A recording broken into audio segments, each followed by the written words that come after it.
크리에이터들, 유튜버들, 인플루언서들 어떻게 구독자를 팬으로 바꿀 것인가에 대해서 말씀드려 보겠습니다. 재미있는 특징들이 있었습니다. 서울경제진흥원 SBA 김현우입니다. 확보된 구독자, 그렇게 늘어나는 구독자들을 팬으로 바꿔가야 되잖아요. 구독자가 다 팬이 되지는 않거든요.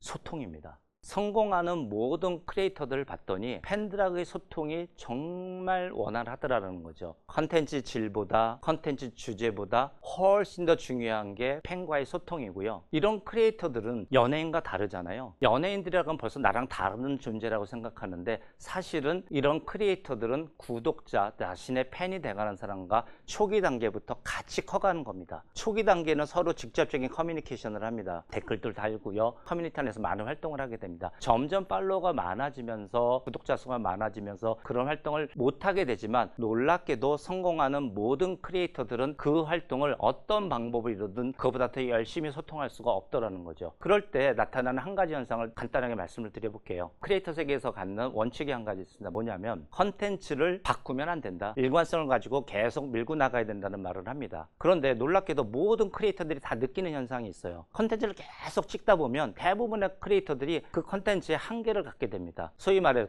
떨어진 거죠. 이게 떨어졌는데도, 그런데도 뭔가 그럼 컨텐츠의 변화가 필요하거든요. 컨텐츠의 변화가 필요하지 않은 걸 느끼는 크리에이터는 없습니다. 다 변화를 느끼게 됩니다. 변화를 필요하게 됩니다. 한계에 부딪히게 됩니다. 그때 우리가 갖고 있는 유튜브 알고리즘의 원칙, 컨텐츠의 변화를 주면 안 된다. 유튜브는 다양성을 하는 종합방송 채널이 아니다. 시간대별로 컨텐츠를 내보는 채널이 아니기 때문에 알고리즘의 은총을 받으려면 일관되게 해야 된다라고 말을 하고 있는데, 성공하는 많은 크리에이터를 봤더니 그렇지도 않더라. 컨텐츠를 변화를 시키더라. 그러면서 컨텐츠를 변화시켰는데 성공했던 여러 크리에이터들의 제 사례를 들었습니다. 그런데 그 변화 속에 공통점이 있더라. 자기가 그냥 변화시키는 게 아니라 팬들과 끊임없이 소통을 하더라는 겁니다. 소통을 통해서 다양성에 의한 변화가 아니라 어떤 변화를 주더라도 융합시키더라. 기존에 갖고 있던 자기의 아이덴티티와 융합을 시켜서 이해될 수 있는 범위 내에서 소통을 통해서 변화를 하고 업그레이드를 해나가더라. 갑자기 뜬금없는 변화가 아니라는 거죠. 그리고 때로는 어거지스럽게, 좀 아니다 싶은데도 한계가 부딪혔을 때 어거지스럽게 자기가 원래 가져갔던 아이덴티티랑 융합을 시키는 변화를 주더라 라는 점을 발견하게 됐습니다. 근데 저는 결국 우리 크리에이터들은 어떻게 되냐면요, 결국은 구독자가 늘어나고 그들에 의해서 수익이 발생을 해야 되잖아요. 근데 이런 면이 있습니다. 구독자 10만 명보다요 1000명의 열혈 팬들이 더 중요하게 됩니다. 그래서 이렇게 환산하는 사람도 있었습니다. 만약에 1000명의 구독자가 나를 위해서 한 달에 10,000원만 써줄 수 있다면, 1000명이 10,000원을 쓴다면 한 달에 1000만 원입니다. 1년이면 1억 2천이 되죠. 그러면 우리가 어떻게든지 크리에이터 활동을 계속 영위해 갈 수 있는 든든한 지원군이 되죠. 그래서 10만 명의 구독자, 100만 명의 구독자도 중요한데 1000명의 팬이 되게 중요하고, 그래서 소통이라고 말씀드렸잖아요. 팬들과 끊임없이 소통한다.